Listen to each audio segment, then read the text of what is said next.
Alam mo yung feeling na siya yung greatest love mo, pero at the same time, siya yung greatest lesson mo. Yung minsan mong tinuring na mahal mo, ngayon mahal mo pa rin naman, pero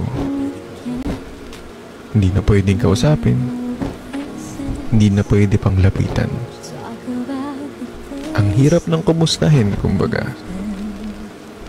Pero marami siyang naturo sa'yo. Marami siyang naipaalala sa'yo noon na hanggang ngayon dala-dala mo.